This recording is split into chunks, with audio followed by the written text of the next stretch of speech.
Hi, it's James. I'm back again for another video. I've moved out of my old flat, so it's a bit of a different setup here now. I've got my own studio space. It's a bit nicer, it's certainly bigger. New sofa, really comfortable, which is great. Today I kind of wanted to discuss misconceptions people have about disability. I think that there are quite a lot of misconceptions that have been ongoing for years and years that I've kind of encountered and I've faced living with a disability. So, I mean, I could recite to you loads from my own experiences, but I wanted to relate it to other people too. So I found a list online, supposedly the 5 most common misconceptions about disability, and I'm gonna go through them and give you my take on each one and basically tell you if I've experienced them or not. Okay, so the first one we've got: all people with disabilities use wheelchairs. That's a big one. I use a wheelchair from time to time, and I've had experiences where I will be in my wheelchair and then I'll get out of my wheelchair and people will sort of do a double take, or they'll look at me like they weren't expecting me to do that. You know, just because you're in a wheelchair doesn't mean you're confined to one. I can walk, just not for long periods of time or for long distances. And a lot of other disabled people can walk too. Just because they're in a wheelchair doesn't mean they're completely lost the use of their legs. It is possible to be in a wheelchair and be able to walk. Also, other people with mental disabilities, might not use wheelchairs. There's this great campaign that, the tagline that you see on social media a lot, where people say not all disabilities are visible. And it was a bit like in the last video I made, where I talked about the idea of the wheelchair and the symbol of disability, where, in mental health, you don't have that signifier to show, that someone may have a mental disability. And I've had experiences where I've been out of my wheelchair and got out and people were trying to help me or trying to help get me up or trying to touch me, and it's really unnecessary and it's really intrusive, and it's, you shouldn't force help upon someone. That's another misconception, something that's not on the list here, but I'm going to address it, is that we always need help. It's sort of coming to a point I'm going to make later, but what I'm talking about here is, say you're in a supermarket and you're getting something off your shelf. If I'm in my wheelchair, I can't reach, I just need to stand up and grab the item and sit back down. But there are people who will be like, oh, let me get that for you, or let me do this for you. And it's a good natured gesture, so you will feel bad saying no, but at the same time it's something you're perfectly able to do yourself and you don't need people's help. I think I spent more time trying to justify that I actually am able to do things and I don't need help than I have fighting people who are really horrible and ignorant about disability. Another point to bring up here is that a misconception would be people with disabilities don't want or can't be in relationships. Now this is one I come across a lot and it's just completely untrue. Disabled people have the same emotions as everyone else. We desire love, we desire romance, sexual relationships, just as much as any able-bodied person would do, I think dating has got slightly easier for disabled people in the 21st century, with apps like Tinder and Bumble and stuff like that, because it doesn't involve going out and socialising, which isn't necessarily something that everyone can access equal way, but at the same time, these apps can alienate disabled people in a different way, whereas you feel like you have to announce your disability every time you talk to someone, otherwise, you might feel like you're quote unquote catfishing somebody, etc. However, people with disabilities totally can be in relationships. I met my girlfriend on Bumble a year ago. We've been together just over a year. Here we are now, we've got a flat together, Disability plays some part in our relationship, but we kind of have this balance where she knows the stuff I do need help with, or I might not need help with, and I'm comfortable enough most of the time to ask her for help if I need it, although she would probably say that I try and do most things myself, even though maybe sometimes it's better to ask for help. But that's a different discussion. So I've got a statistic here that I've literally just seen for the first time and it boggled my mind. In 2008, 70% in UK adults surveyed said that they probably wouldn't have sex with someone with a physical disability.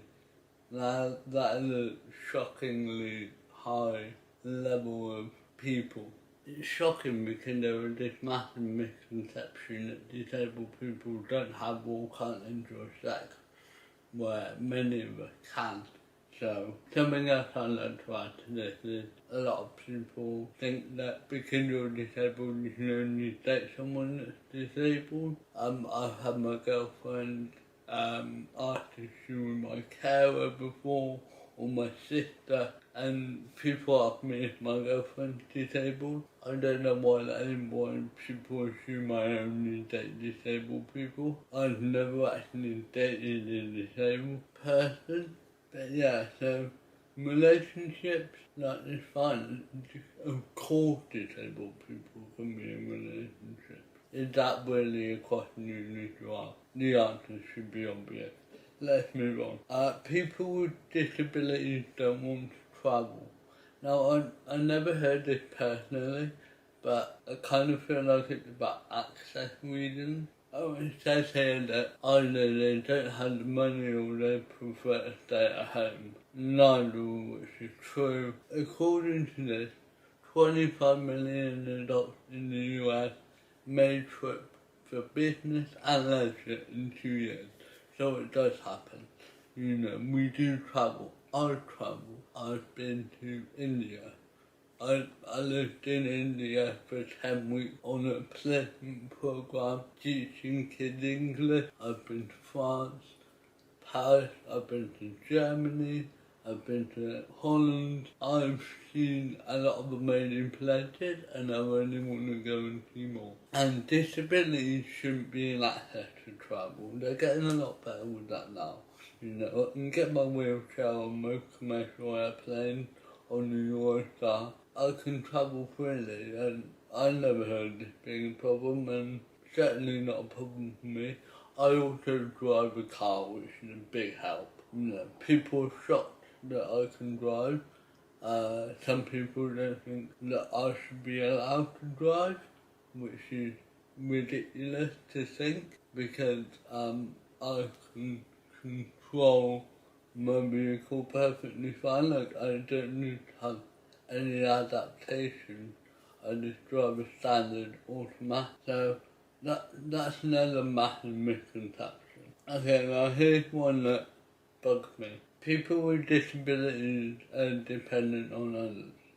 Now, it's true in some circumstances. Some. It just depends what kind of disability you have. But I would say that most disabled people can live independently or at least can have an independent lifestyle with possibly some support.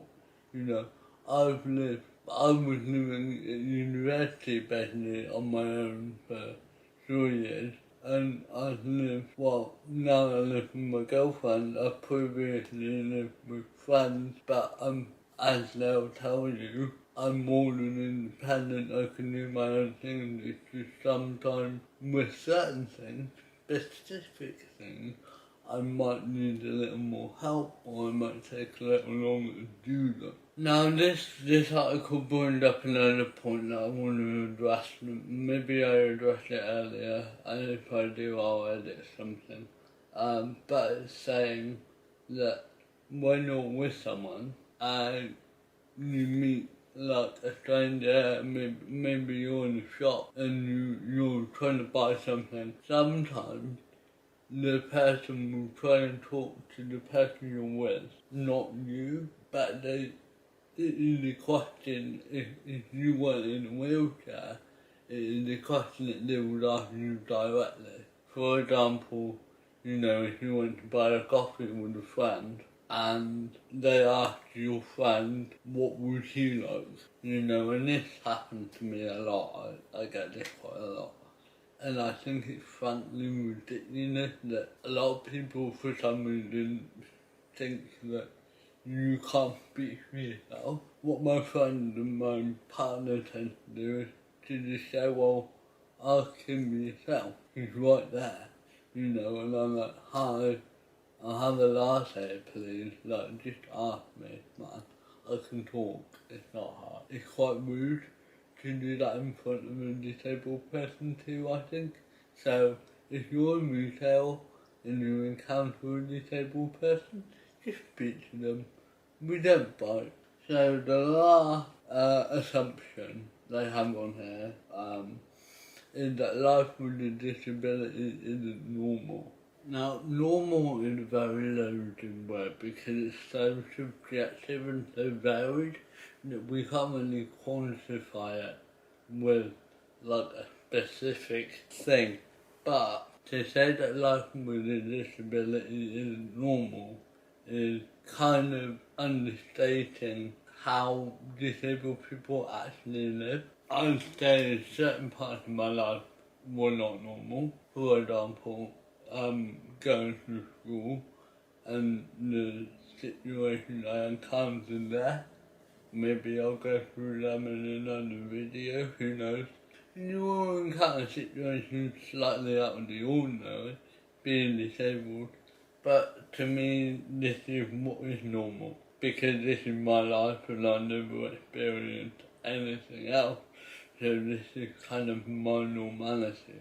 Yeah, so this talks about a lot of the things that I kind of experienced in the film and TV world about disability as well. So people talk about disability either as terrible or tragic or inspiring and incredible. And I think people with disabilities being pitied is done from a really ableist perspective, where in their mind, one of the worst things that could happen to them is that they might one day become disabled in a freak accident or something like that. And I think the idea of that scares them so much that they feel sorry for the disabled people because they're already in that situation.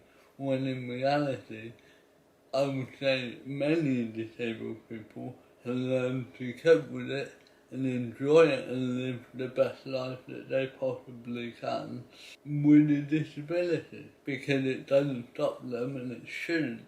Yeah, there are a bunch of common misconceptions about disabled people and having a disability and stuff like that. I hope I kind of cleared up some questions maybe that you had about disabled people. Ideas you may have thought for a long time aren't necessarily true.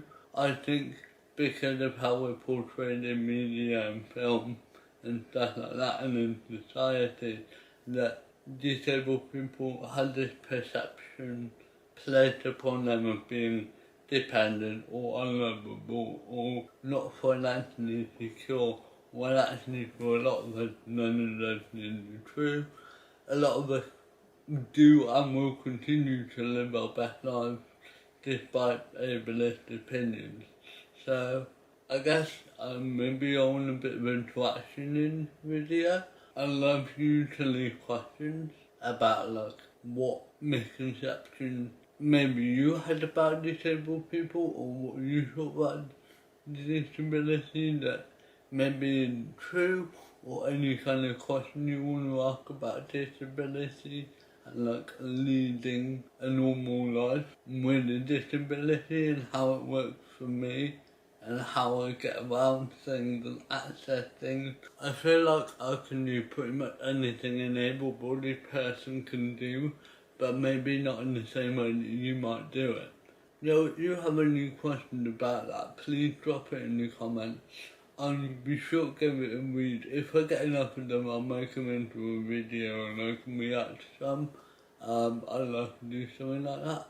But until then, stay safe, stay healthy, keep pushing on, fighting misconceptions, fighting prejudice, and just be good people. See you next time. Bye.